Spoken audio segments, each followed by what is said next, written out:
The French Revolution set Europe ablaze. It was an age of enlightenment and progress, but also of tyranny and oppression. It was an age of glory and an age of tragedy. One man stood above it all. This was the Age of Napoleon. I'm Everett Rummage, host of the Age of Napoleon podcast. Join me as I examine the life and times of one of the most fascinating and enigmatic characters in modern history. Look for the Age of Napoleon wherever you find your podcasts. I'm Jeffrey Rosen, President and CEO of the National Constitution Center. A few years ago, learning about the forgotten meaning of the pursuit of happiness changed my life. When the founders wrote that famous phrase in the Declaration of Independence, they meant an ongoing commitment to self-improvement and lifelong learning. This discovery inspired me to write a book, and in my new podcast, I explore the founders' lives with the historians who know them best. Plus, filmmaker Ken Burns shares his daily practice of self-reflection. Join me for Pursuit, the Founder's Guide to Happiness. Welcome to Ben Franklin's World, a podcast about early American history with Liz Covart. The study of history is key to understanding who we are and how we can affect a better future. Ben Franklin's World will introduce you to historical people and events that have impacted and shaped our present-day world. And now, here's your host, Liz Covart. Hello, and welcome to episode 68 of Ben Franklin's World, the podcast dedicated to helping you learn more about how the people and events of our early American past have shaped the present-day world we live in. On February 12, 1809, Nancy Hanks Lincoln gave birth to her second child, a son that she and her husband Thomas Lincoln named Abraham. Abraham Lincoln grew up the son of a poor farmer, and yet, as you know, he managed to get elected as the 16th president of the United States. How did Lincoln achieve this great feat? Today, just a few days before his 207th birthday, we explore Lincoln's journey to the presidency. Our guide for this investigation is Richard Brookhiser, author of Founder's Son, A Life of Abraham Lincoln. During our exploration, Richard reveals how and why Abraham Lincoln entered politics, Lincoln's political ideology and the role founding fathers played in shaping Lincoln's political ideas, and details about how Lincoln became the 16th president of the United States. But first, if you enjoy this podcast, please consider supporting the Ben Franklin's World crowdfunding campaign. This campaign asks for financial and non-financial contributions that will help the show keep sounding great and that will help us bring early American history to more of our fellow history lovers. And perhaps even to people who don't yet know that they love history. That would be pretty cool, wouldn't it? For more information about this campaign and the ways that you can help out, visit benfranklinsworld.com/movement or text SupportBFWorld to 33444. I feel like we should sing Happy Birthday to Abraham Lincoln before we begin this episode. But then again, why sing when we can explore history? With tidings and wisdom to share about our early American past, here is this week's special guest. Today's guest is a writer and columnist for the National Review. His interest in modern-day politicians led to an interest in the founding period. He has written 11 books, 7 about founding fathers. He is a native of Irondequoit, New York, a resident of New York City, and he joins us today to discuss his newest book, Founder's Son, A Life of Abraham Lincoln. Welcome to Ben Franklin's World, Richard Brookhiser. Thanks for having me. Richard, you have written books about George Washington, Alexander Hamilton, Gouverneur Morris, James Madison, and John Adams. These are all founding fathers. So how did you come to write a book about Abraham Lincoln? Well, you do think about Lincoln if you're interested in American history. And so the thought had crossed my mind, and I'd always put it aside because there are just so many books about Lincoln, and how could you possibly get into such a crowded field? And then I was having a coffee with an old friend of mine who's a professor at Yale Law School named Akil Lamar, and this was after my Madison book had just come out, and Akil said, I know what your next book should be. It should be a book about Lincoln and the Founding Fathers and call it Founder's Son. And so I thought for like half a second, and I realized this was a brilliant idea. This was just my way into Lincoln. I knew enough about Lincoln to see that the Founding Fathers had always been very important to him, and so I was often running with that suggestion. I wonder about your process. Founder's Son investigates the evolution of Lincoln's ideas and how he understood and evoked the founders. Richard, how does one research how Abraham Lincoln, or any other person from the past, thought? Well, with Lincoln, you begin with his collected works. They're all online, every letter he ever wrote, every speech he ever gave. It's not that bulky. He, of course, was murdered and cut short, and he never kept diaries or journals. His surviving letters are, most of them, all businesslike. So it's a pretty compact collection of material. And then I began by asking friends of mine who have written about Lincoln, studied Lincoln, for their advice. How do I get into Lincoln world? And they gave me some useful suggestions. They told me which were the better biographies, which ones I should start with. I had already read probably the most important book about Lincoln in the last 70 or 80 years, which was Crisis of the House Divided by Harry Jaffa. That came out in 1959. It just missed the centennial of the Lincoln-Douglas debates. And Jaffa really rescued Lincoln from mid-century historians who were doing a lot of good work on the details of his life, but kind of losing the forest for the trees. And Jaffa said, look, this was a man involved in the great crisis of American history, and he was not only in it, he understood it, he got it. And that was crucially, in part, because of his understanding of the American founding. So Harry really brought the attention of historians back to Lincoln's ideas, and Harry did have a sense that the founders were important to him.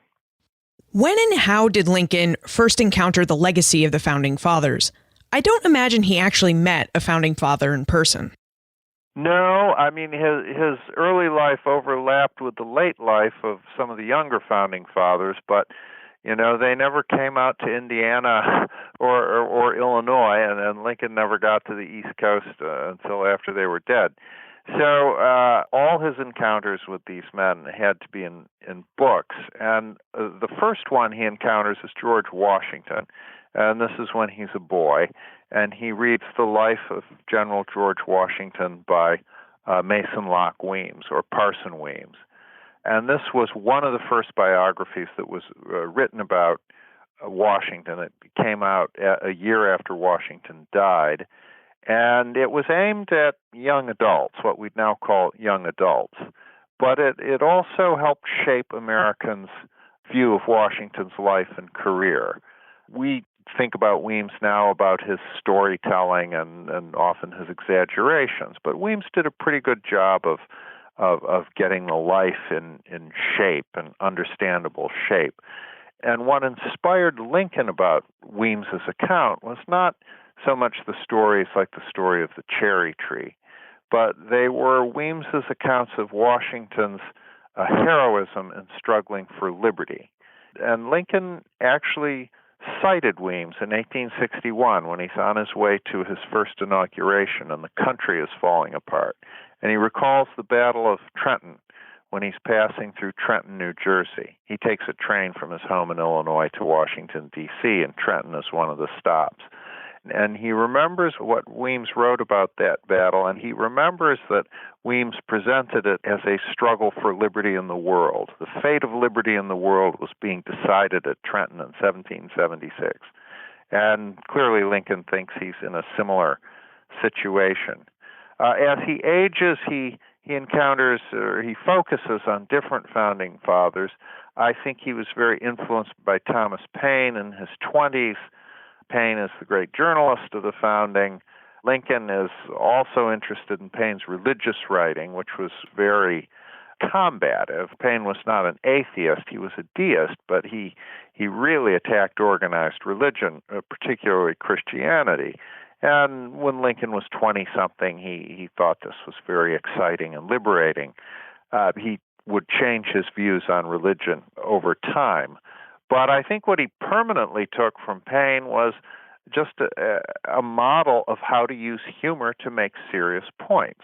This is something Paine is very good at, especially in a vein of mockery. And Lincoln would be a master of this himself. And then the third important founder for Lincoln, of course, is Jefferson. And he calls on Jefferson really beginning in 1854 after the passage of the Kansas-Nebraska Act, which opens the remainder of the Louisiana Territory to slavery, which had been forbidden by the Missouri Compromise of 1820. But now Congress, led by Stephen Douglas, decides, well, we'll organize this territory and we'll let the people who live there decide whether they want it to be slave or free. And this enrages the North. It galvanizes Lincoln. And among the many arguments he uses is that our principles were incarnated in the Declaration of Independence. And there Jefferson says that all men are created equal and that should be the guide for our policy for slavery in new territories. Lincoln is not saying that he will touch it in the South where it already exists, and he maintains that right through his election and even in the first year of the Civil War. But he says it must be contained. It must not expand because this is an evil thing that we have to accept where it is, but we cannot allow it to grow. And Jefferson is his touchstone in making that argument. I'd like to talk about the development of Lincoln's political career, but while we're on the subject, you mentioned George Washington, Thomas Jefferson, and Thomas Paine. Did you get a sense that one of those founders influenced Lincoln's political ideology or his personal outlook more than another? Well, political ideology, it would be Jefferson, because Jefferson directly addresses the issue of human equality. And Jefferson's also influential in the Northwest Ordinance. As a young congressman, Jefferson proposed that slavery be banned west of the Appalachians. Congress didn't do that, but they did ban it in the old Northwest, which would become the states of Ohio, Indiana, Illinois, Michigan, and Wisconsin. And of course, that's where the Lincoln family moves. Abraham Lincoln is born in Kentucky, but his father moves the family to Indiana when young Abe is 7 years old. And part of the reason for that is his father, who was a white man of very modest means, didn't want to compete with slave labor. I mean, he was a farmer, he was a carpenter, and just felt it was unfair to be a working white person and having to compete with farmers and plantation owners who owned slaves. So he moves to a brand new state, Indiana, in the Northwest Territory where slavery had been forbidden. So this was very important in the lives of the Lincoln family, and it was influenced by Jefferson's youthful desire to see slavery confined and contained. How did Lincoln go from being the son of a poor farmer to being a politician? Why did he decide to enter politics, and how did he enter the arena? Well, he, in his early 20s, he bumbles around with a lot of different careers. He's a river boatman, he's a blacksmith, he's a postmaster, he's a surveyor, but he even keeps a store for a while, and it fails, and this plunges him into debt, which takes him years to work off. But the two careers that he settles on are law and politics. And of course, in early 19th century America, they're related. A lot of politicians are lawyers and vice versa. And he picks those because he's got natural talents for them. He's smart. He can talk. He can talk well on his feet. And he's ambitious. He wants to make a name for himself. So he teaches himself the law. And he gets into politics in his early 20s. He first runs for the Illinois legislature when he's 23, and he loses that election, but he runs again the next time when he's 25, and he wins. Politics was something that was fluid on the frontier, on a new state. There wasn't a political establishment. It was easier for a newcomer to break in, and so he did. Lincoln's early career sounds a lot like our early career phases today. We're always trying out something new to see what fits. Well, yes, and it was a frontier setup, so everybody there was doing it. When many of us think of Lincoln, we also think of Stephen Douglas. And in 1858, Lincoln debated Stephen Douglas 7 times. We know those debates as the famed Lincoln-Douglas debates, when both men were vying for one of Illinois' Senate seats. I wonder if you would tell us about those debates. What were these debates about, and why are they so famous? Well, the famous Lincoln-Douglas debates, as you say, are the 7 that they had in 1858 when they're running against each other for the Senate. But it's also the part of a longer Lincoln-Douglas debate, which really begins in 1854 when Douglas gets Congress to pass the Kansas-Nebraska Act, allowing slavery into this unorganized territory. And Douglas is the premier political figure in Illinois, Lincoln's state. Lincoln and Douglas have known each other for years. They've been in opposite political parties. Douglas is a lifelong Democrat. Lincoln starts off as a Whig, and then he eventually becomes a Republican after the Whig Party dies and disappears. So they've been going at it for years, but then the issue of slavery in the territories sharpens their rivalry. And Lincoln really becomes Douglas's gadfly from 1854 on. He tries to join him in the Senate in 1855. He runs against him for the Senate in 1858, and then finally he runs against him for president in 1860, and that's when he beats Douglas.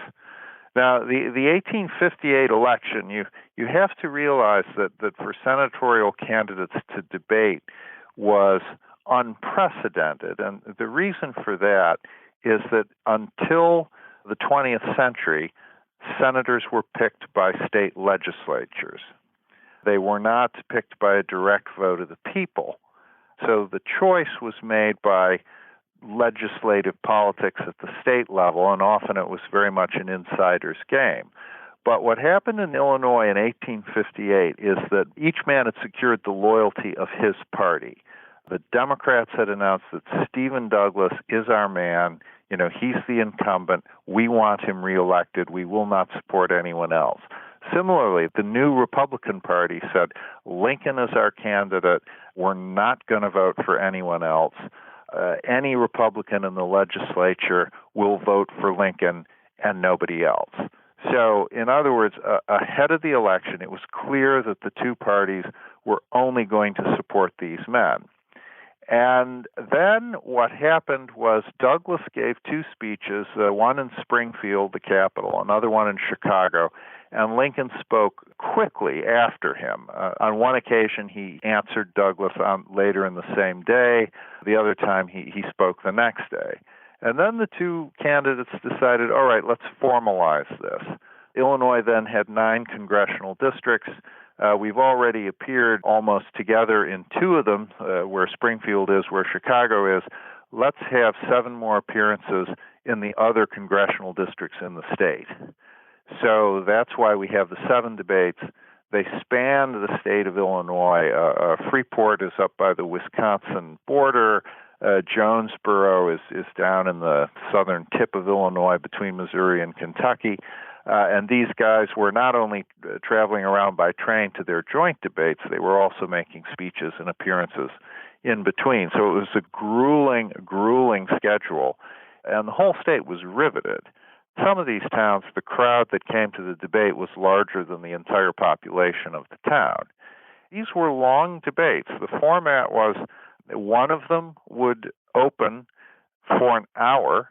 Then the opponent would get 90 minutes to reply, and then the first speaker would get a half an hour to rebut.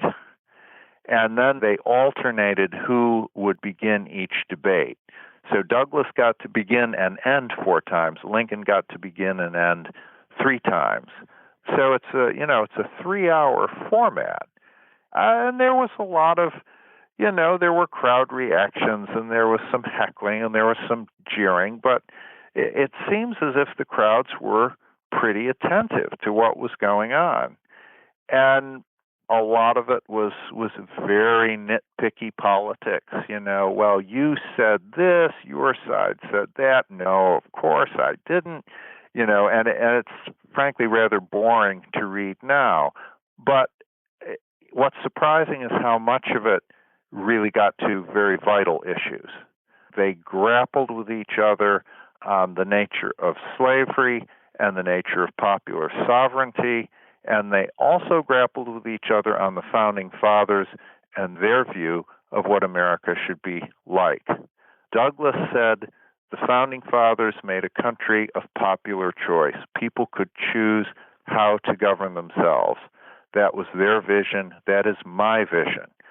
I want Americans who move into territories to be able to decide for themselves whether this territory is going to admit slavery or not.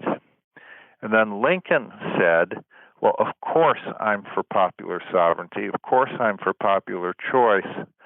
But if a man rules himself, that's popular sovereignty. But if he rules himself and another man, in other words, a slave, that's not popular sovereignty, that's despotism. And this was a point he made repeatedly. Now, it's a tricky point because he also has to say, I am not going to threaten slavery where it already exists. It's an institution we have.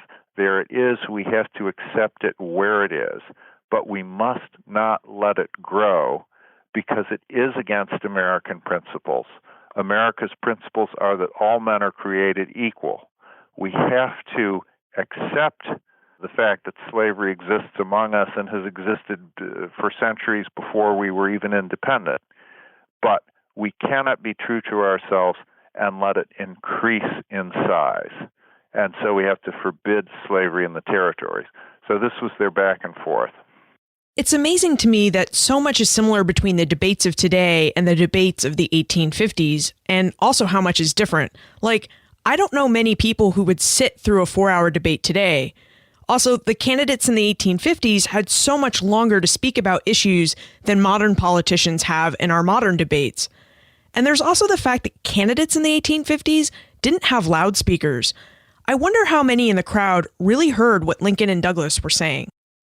Well, they must have projected their voices differently. And this is what everybody did. So everybody was used to speaking in a different fashion. And when you were speaking outdoors, there would be backdrops on the stage, which would help push the voice out. Now, having said all that, I'm sure, people at the very back, they probably were missing stuff. And it's also true, Douglas lost his voice over the course of the campaign.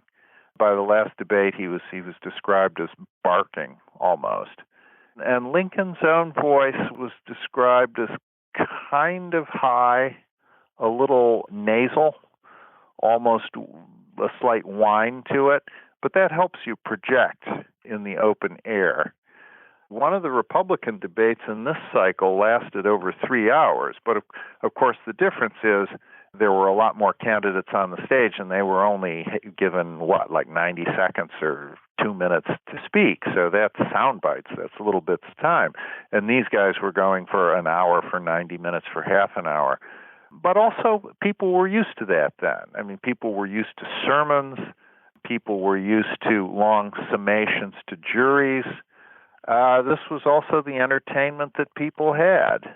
What's media? Media was newspapers. There was no radio, television, obviously.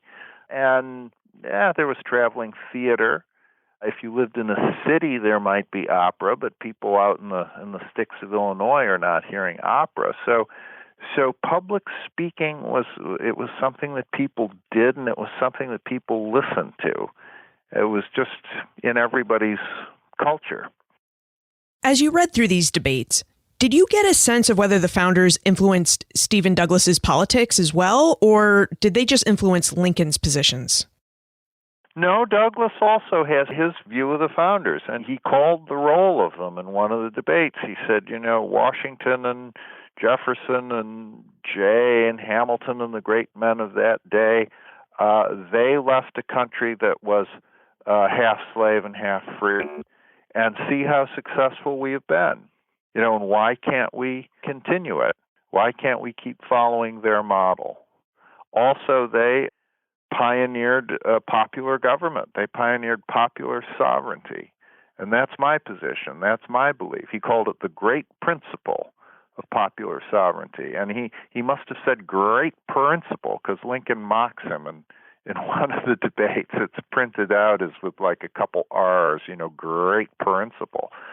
That was Douglas's view of the founding. And he also said that when the Declaration of Independence says all men are created equal, it's only talking about white men of European descent. And he says in one of the debates, he says it's not talking about Negroes or Indians or Malays or Fijis. This is about white men of European descent. And then Lincoln has to rebut by saying, well, no, it means all men. And Lincoln has to be careful because most people are racists in those days. Most white men, including people who oppose slavery, they're more racist than anyone today would admit to being. One of the charges that Douglas would make repeatedly was that, Republicans are interested in amalgamation, meaning interracial marriage and interracial sex. And Lincoln's answer to this, and he does it many times in different forms, is he says, just because I don't want a black woman for a slave doesn't mean I have to have her for a wife. I can just let her alone. Now that's a joke. That's a laugh line. But he's also making a serious point because if you let her alone, you're letting her be free. So he has to be aware of the prejudices of his audience and his own prejudices, frankly. But he's also making the point that, just because we may not like black people or we don't want to marry them, we also must not hold them or anyone as slaves. It seems that, like many mid-19th century Americans, Abraham Lincoln held strong views about slavery. Today, when we think about Lincoln and slavery, we think of his Emancipation Proclamation and the 13th Amendment, which is the one that ended slavery. Richard, would you tell us about the evolution of Lincoln's position on slavery? Was he always a staunch anti-slavery man? As early as 1837, when he's in the Illinois legislature, he proposes a motion which is only supported by one other man. So there are like two of them out of 100 guys.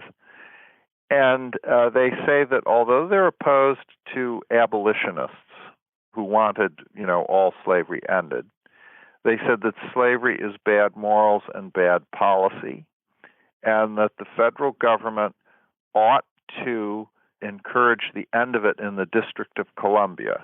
Now, that was the one place where the federal government could do anything it wanted about slavery or anything else because it was directly ruled by the federal government. The federal government could not have, without passing a constitutional amendment, it could not have affected slavery in a state, but the federal government could affect it in the district.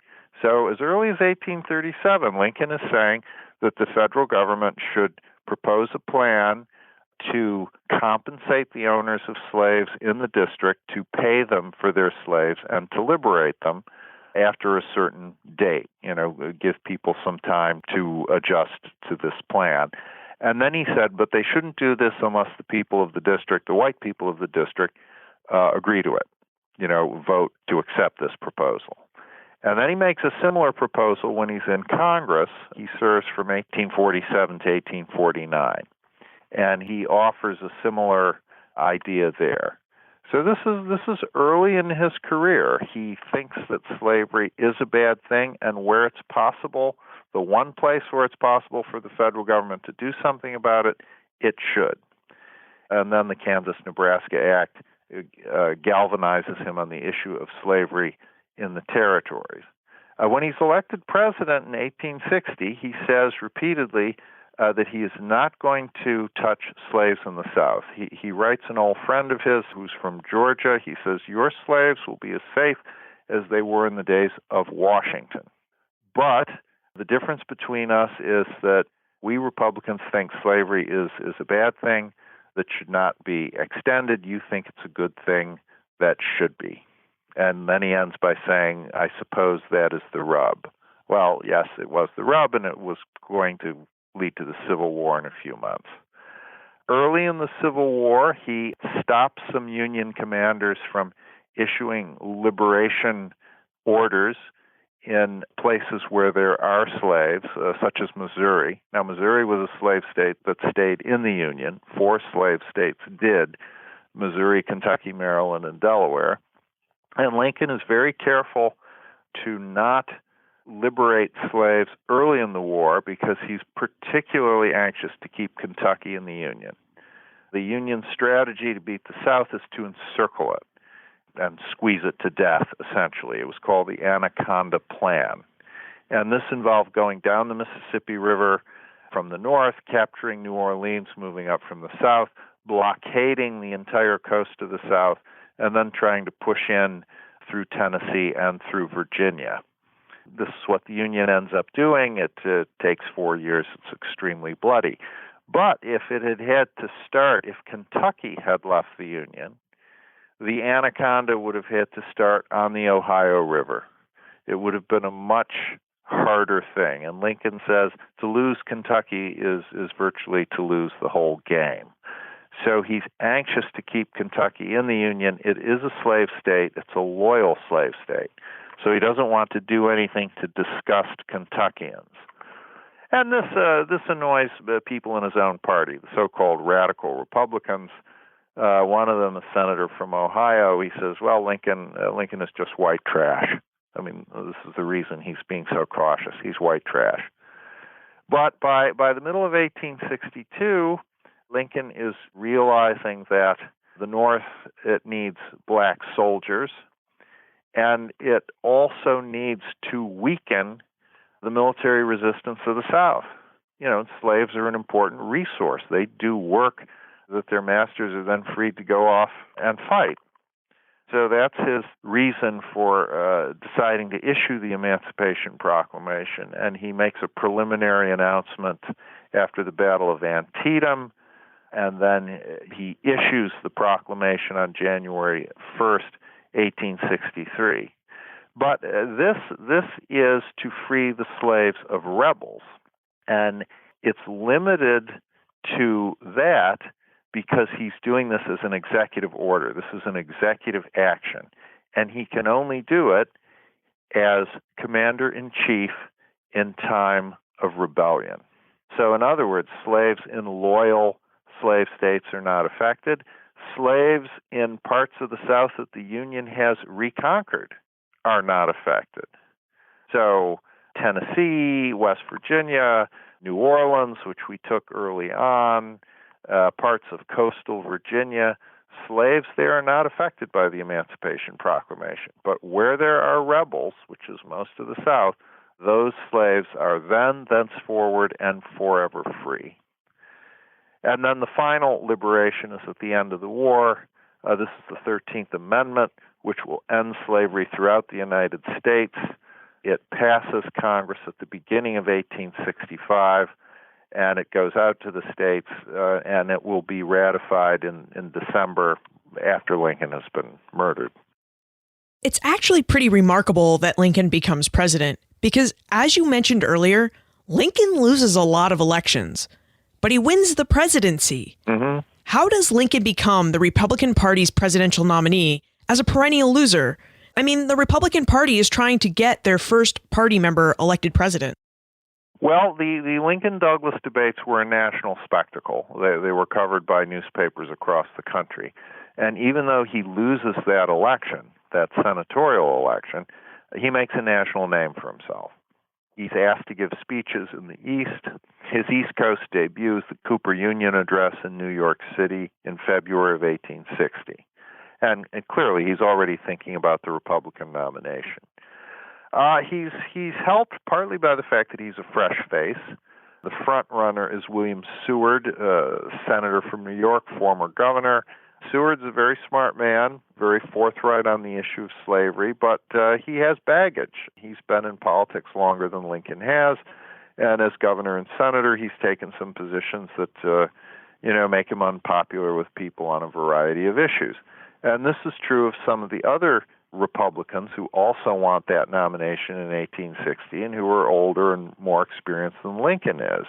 One of the downsides of experience is, you've made enemies for yourself.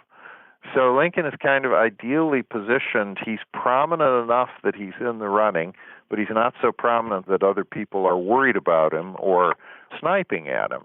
And he manages, through friends of his on the National Committee, to get the convention put in Illinois. They were also thinking of St. Louis, but it's in Chicago. It's in his home state, so he's got a local advantage. And then the final little trick, one of his guys ran the convention's seating arrangements, and he put the two biggest delegations, New York and Pennsylvania, far apart, so they couldn't communicate easily. And these were two states that were run by opponents of Lincoln for the nomination, so they would be hampered in their plotting and their planning. They also issued fraudulent tickets to the convention, so they packed the galleries with Lincoln supporters. So, politics, there's hardball in politics, and this was true even in 1860. So Lincoln wins the nomination, and then the election is a four-man race. The Democratic Party has split in two. Stephen Douglas is the candidate of the northern half of it. The Southerners, people who are even more pro-slavery than he is, run their own candidate. And then there's a fourth party, which is called the Constitutional Union Party, and they're basically old conservative Whigs who do want the country to stay together, but they just wish everybody would shut up about slavery. That's their position. Let's not talk about this. Let's just preserve the Union. So you have a four-man race. Nobody wins a majority of the popular vote. Lincoln is first, but he only has almost 40%. Douglas is second with just under 30%, and then the Southerner and the Constitutional Unionists trail. But if you look at the Electoral College, if Lincoln's three opponents had only been one man, if the three of them had picked one of them, and if every supporter of the three had only voted for one opponent of Lincoln, Lincoln still would have won in the Electoral College. He would have lost two states that he carried and some other electoral votes from New Jersey, but he still would have had a majority in the Electoral College. And that is because by 1860, the North and the Midwest, which was settled from the North, were just united in their opposition to the expansion of slavery. And this is something that Lincoln had been talking about eloquently for 6 years. So that's how he gets to the White House. Once he's in the White House, Lincoln practices politics and leads the United States in a way that many of our own present-day politicians find inspirational, including President Obama. Romy wonders if you could shed light on Lincoln's leadership style. How did Lincoln practice politics and lead the nation? Well, what Obama was impressed with was Doris Kearns Goodwin's very excellent book called Team of Rivals, which really focused on Lincoln's cabinet. And she made the point that he put in his cabinet all the men who'd run against him for the Republican presidential nomination. Seward became his Secretary of State. He made another one of these opponents his Treasury Secretary, and the third one was his Attorney General. So he's bringing people that he's beaten into his administration, so he has all factions in the Republican Party represented.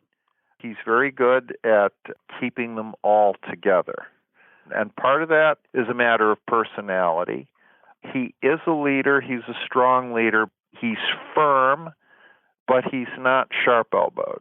He's not in your face. He knows how to jolly people along. One of his techniques is telling stories. He knows a million of them, a million funny stories. He's got a repertoire. And this, it breaks tension. It makes people think well of him. It smooths down the sharp edges. That's what he uses in face-to-face relations. He also is very mindful of public opinion. There's no polling then, but he sets aside a certain amount of time every day to see visitors to the White House.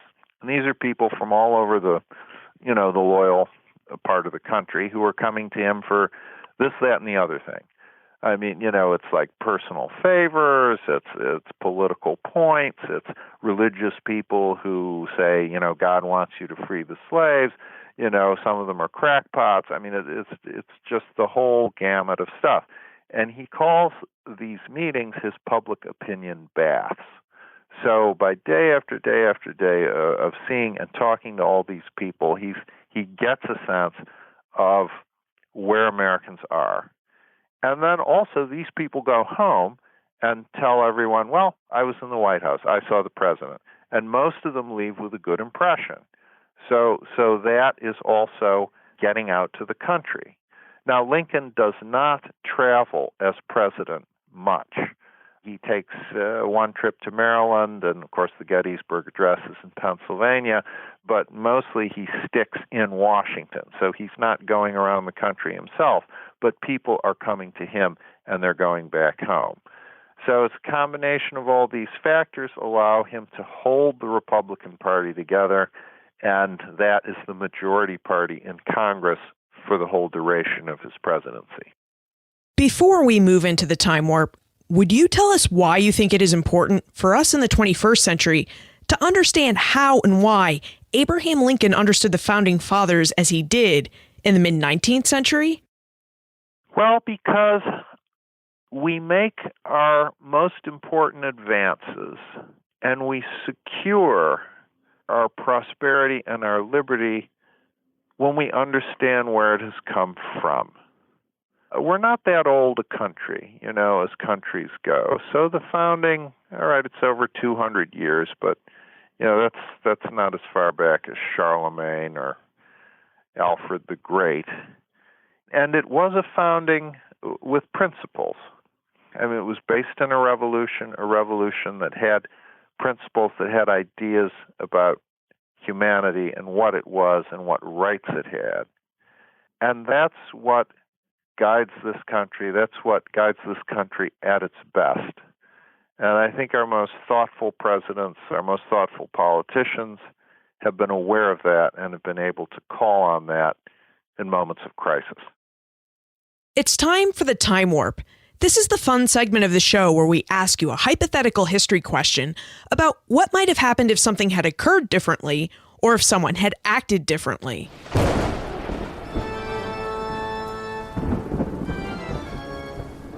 The Time Warp.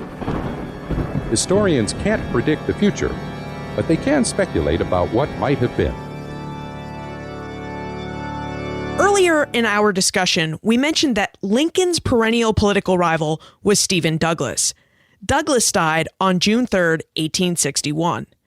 But David wonders what would have happened if Stephen Douglas had lived. Would he have challenged Lincoln in the election of 1864?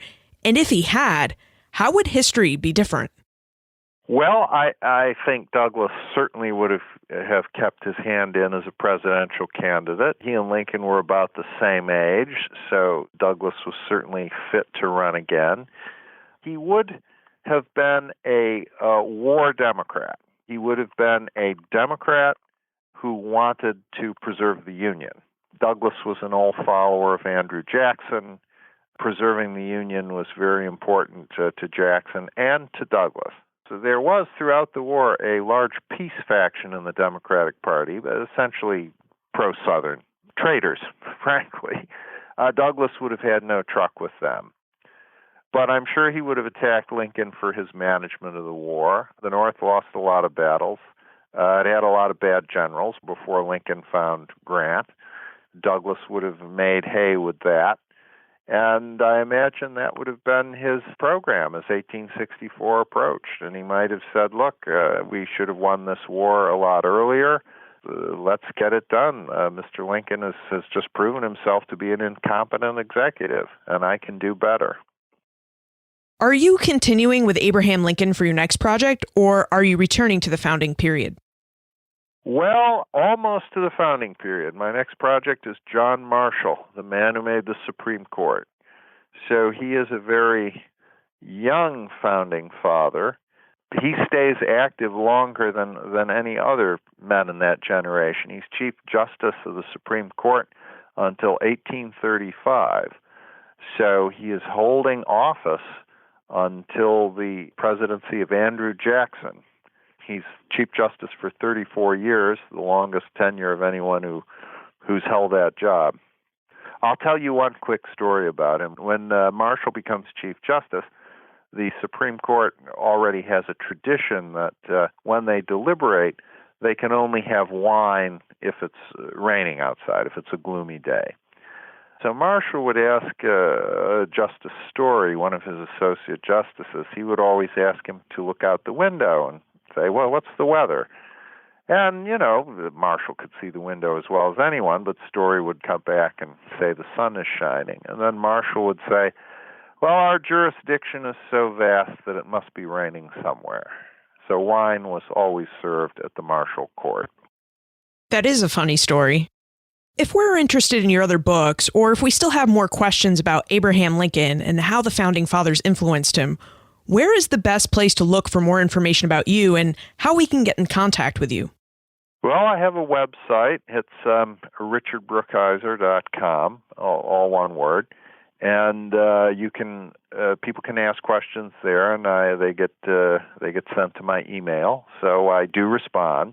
And be patient. Sometimes I'm distracted, but I will get to you. Richard, thank you for taking the time today to help us explore Abraham Lincoln and his political ideology. Well, thank you for having me. This has been a lot of fun.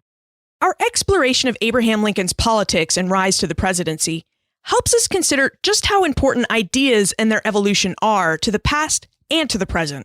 For example, let's look at Lincoln's reading habits. Since he was a boy, Lincoln enjoyed reading, and like many of us, one of his favorite topics to read about was the American Revolution and its leaders. Lincoln read about this period because he wanted to learn more about how his country was founded. As he read, Lincoln paid attention to the founders' ideas, what they thought about slavery, liberty, freedom, and religion. He also took the time to consider how the founders' ideas worked in the mid-19th century and about how he could modify some of the founders' ideas so that they would work in the 19th century. Ideas about the past shaped Lincoln's thoughts about how he could make his present a better place in which to live, just as ideas from the past shape our thoughts about how we might affect a better future in our 21st century. It seems timely that we should recognize the role ideas play in our past and present. After all, presidential primary season is upon us. You can find more information about Richard, his book, Founder's Son, plus everything we talked about today on the show notes page, benfranklinsworld.com/068. President's Day is nearly upon us. I know this isn't a holiday where one normally gives a present, but I want to give you one, a complimentary copy of the Ben Franklin's World app. The app automatically gets all the episodes of the show, and it allows you to have all of the show's most important information and links right at your fingertips.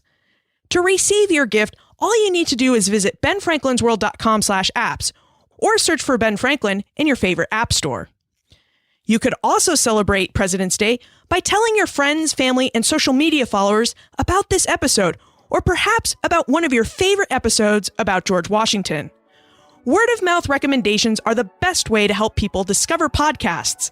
And I am always really grateful when you take the time to tell people about the show, because your efforts have really helped this podcast grow.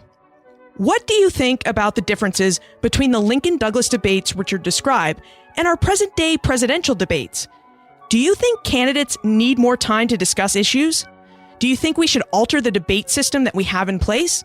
Send your answers to liz@benfranklinsworld.com, tweet me @LizCovart, or post a comment on the show notes page for this episode or in our listener community on Facebook. And remember, never leave till tomorrow that which you can do today.